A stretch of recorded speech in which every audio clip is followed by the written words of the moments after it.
Let me tell you, I've been in education for 50 years. I spent a long time in Watts. I was at Gompers as an administrator.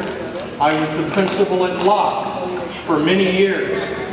So I can relate. I've lived, I've worked in this area. I've supervised all of the schools when I was a superintendent. Now I want to get to safety. Safety's always been my number one.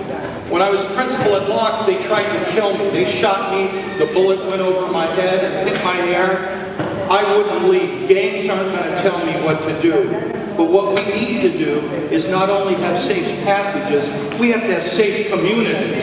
And we can't do it unless everyone works together. But you've got to stand up, and we all have to work together. Our strength is in unity. I grew up in the projects. My dad is a gangbanger.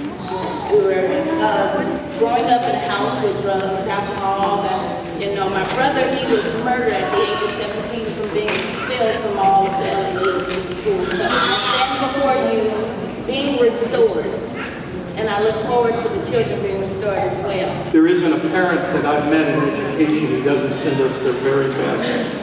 And we all want the best. And my heart goes out. Restorative justice, I think, is one way to move things, and I was one of the board members who supported it right at the get-go and voted for it. And under local control funding, schools have the opportunity to continue it. I want to make sure that we help youngsters because we cannot be part of the pipeline that sends them to jail. When I grew up in a single family, my mom.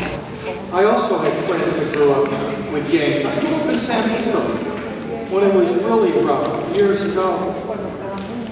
But you know what? Somebody grabbed me, an educator, and said, you can make a difference if you believe in yourself, because my heart goes out. We need to help that young man. We need to help all. But let me tell you, I tell kids this all the time.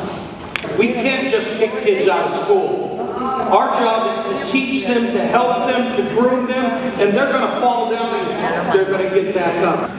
I have a definition of a winner and a loser in life. Let me tell you what that definition says. A winner keeps getting back up because we're all going to get knocked down. We're all going to get people to say you can't do it, and we're all going to fall. The winner gets back up and says, yes, I can. When I grew up, when they caught you, after they did what they were going to do, they sent you home, there was no record. Now, today, everything's in a computer, and you can't erase that. So we've got to help youngsters, because here's a problem. Kids are growing up too fast, and we need to help them. They need an adult in their life, in addition to their parents. That's where schools play a part. There's a lot of things to be done. A lot. But I'm going to tell you, as I said to my students years ago, there's nothing you can't dream and nothing you can't do if you want to do it. And we're going to help you. My job is to make dreams happen. Dreams come true. And I work on that Board of Education because I told you, 50 years I've been in education. And you're important to me. We're not giving up. This is a journey and these are tough times. And I wish there were just where I was the king and I could say tomorrow it's all changed. It's a journey. Some days it's a fight. But we're not giving up. You're important. And I believe in the schools. And I believe we can make a difference. I just wish it was easier. But I love the fight because we're not giving up. Remember the difference between a winner and loser. You get back up and say, I'm not done. Well, I'm not done with restorative justice. I'm not done with some of the programs. I'm not done fixing the schools. We're going to continue to work on it. And I'm going to make sure you get your fair share. I will never, never let you down on that.